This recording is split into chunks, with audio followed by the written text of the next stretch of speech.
Assalamualaikum friends, this is Mohammad Inam, and in this video we are going to talk about multiple integrals will convert into the single integral. This result is quite important because when we transform our differential equations into associative integral equation, we will need this result. So let's try to prove this result.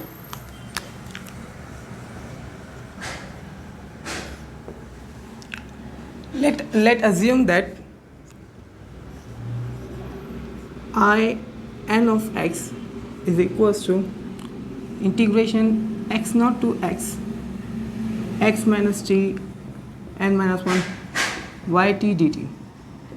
This is our assumption. Here this all t n minus 1, t n minus 2, t1 so on are dummy variables. Okay, this is our I n. Now differentiating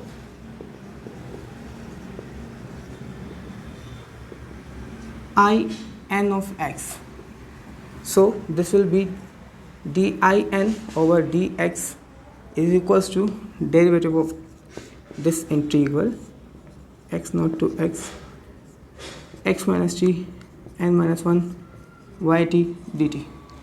So to evaluate this integral, we need the Leibniz rule of differentiation under integral sign. We have already uploaded a video about that rule.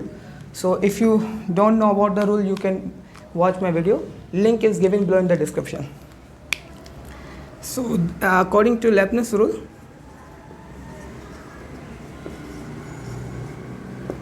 this will be integration x naught to x, derivative of this thing with respect to x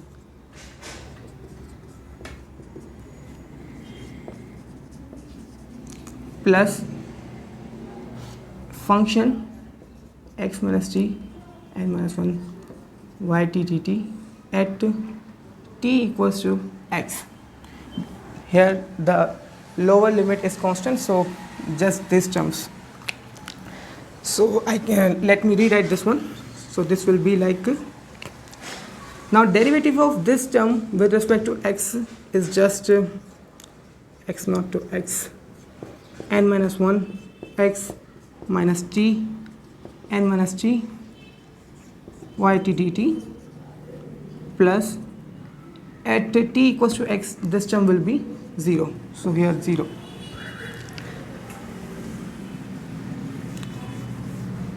We can rewrite this one as d I n over dx equals to n minus 1 and I n minus 1. We can rewrite this integral as this form. So this is our one assumption. Now let's put n equals to 1 in this equation. So we will have I1 of x equals to x naught to x y of t dt. So let's differentiate its I1. Again using Leibniz rule, we will have just y of x. The I1 by dx equals to y of x. Now I am removing this part. Now I am differentiating this term up to k minus 1 times. If we differentiating it to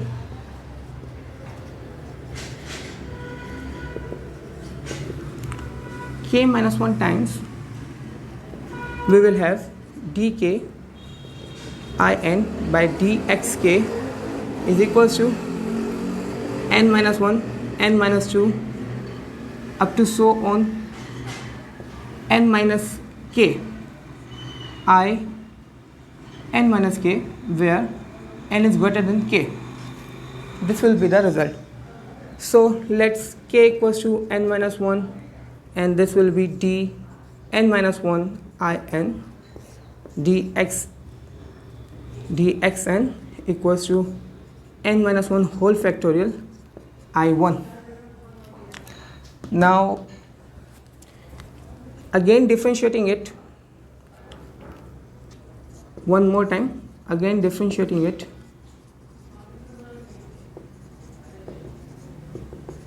we will have dn in dxn is equals to n minus 1 whole factorial, and the derivative of I1 is just y of x. So this is our second result. Now let's start with here. Now I'm taking this part.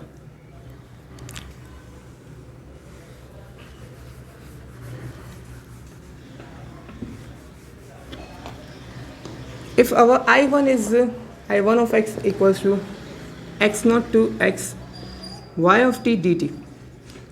If we integrate it from x naught to x. If we integrate it from x naught to x, this will be I2 of x equals to x naught to x I1 of x is equals I1 of t dt is equals to x naught to x naught to t1 y of t dt. Okay, so if we repeat this, repeating this integration process,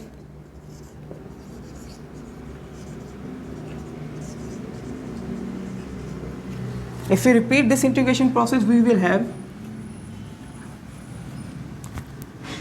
I n of x equals to x naught to x naught to t n minus 1 up to so on x naught to t1 y of t dt. Here I n of x is assumed to be this one, so we can rewrite this one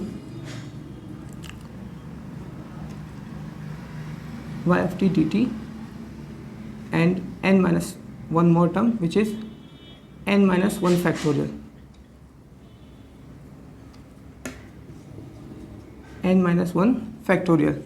So where I n of x is assumed this one, so this result can be written as n minus 1 whole factorial x naught to x minus t n minus 1 y of t dt is equals to this term x naught to x naught to t n minus 1 up to so on x naught to t1 y of t dt. So here we have proved this result. We have proved. Now the application of this result will be used in the conversion of integral equations into differential equations into integral equation. So stay connected with my channel and don't forget to subscribe. Thank you.